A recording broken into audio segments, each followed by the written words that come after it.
imagine pretty soon you will have your own household battery at home.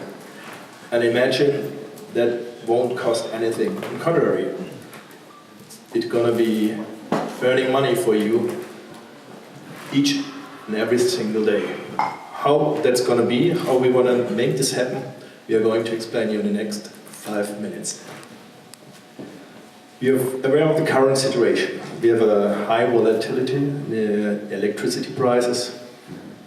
Energy is traded in 15 minutes intervals. And so far, households cannot participate in energy trading due to small size and no access to the trading market. So that means households have no chance to buy low, store energy, and sell high when the price goes up. Okay, how we are going to provide an opportunity for households to make profit out of their unused potential of stored energy on household batteries. And how are we going to help house battery producers to boost their sales? Like for Tesla, for example, their Tesla Powerwall. Our solution will be that we gonna aggregate the flexible energy capacity surpluses of all the householders and trade the aggregated bid on the wholesale energy market. So in the end, the household battery becomes an automatic profit center for each household.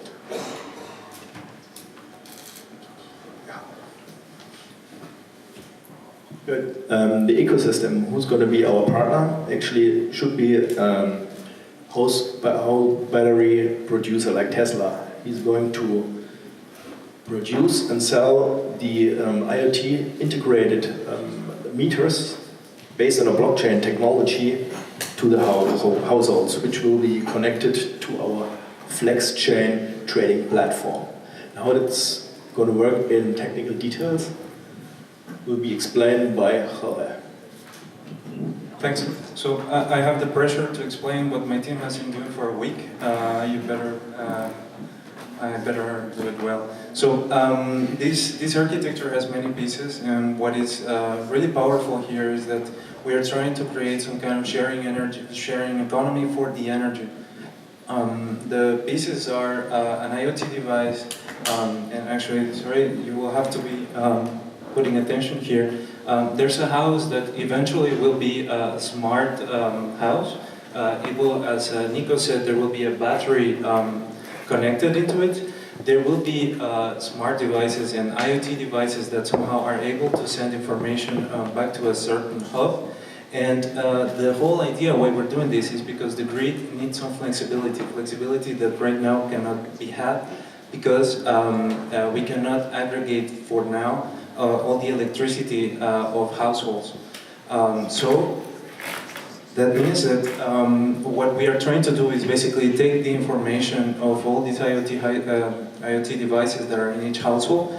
They will be aggregated using cloud computing and all the technologies that currently we have, such that we are able to track what is the consumption and the rate of feeding into the grid, so that we eventually are able to aggregate this information and place a bid. And it's the bid that currently is taking place in the private networks, but we want to make it more democratized, because people can now participate in all these bids by doing a sharing economy. Eventually, the consumption of each grid operator will be coming out of each household, which is currently not technologically possible, but with IoT, the future is starting. So eventually, what is important is that these smart devices are able, or we are able to connect to it, to communicate, and to send the information. Payment, of course, will be done to each one of them based on this contribution. So we also thought about a business model and how we can actually earn money with it. We only look to the German market. The battery market in Germany is quite small right now, but it's going to rise very steeply. So we expect to have about 140 megawatt hours of installed capacity of batteries by 2030. and based on that, we see a quite nice revenue potential for FlexChain of about 44 million euros per year for only the German market. And we also have additional potentials there. There's a lot of other countries where we could use that. There's other appliances we could think of, for example, e-cars or heat pumps. And yeah, that's it from the business model point of view. We also have a nice team. 6 people, 4 developers, and CFO and me as a business developer. Thank you.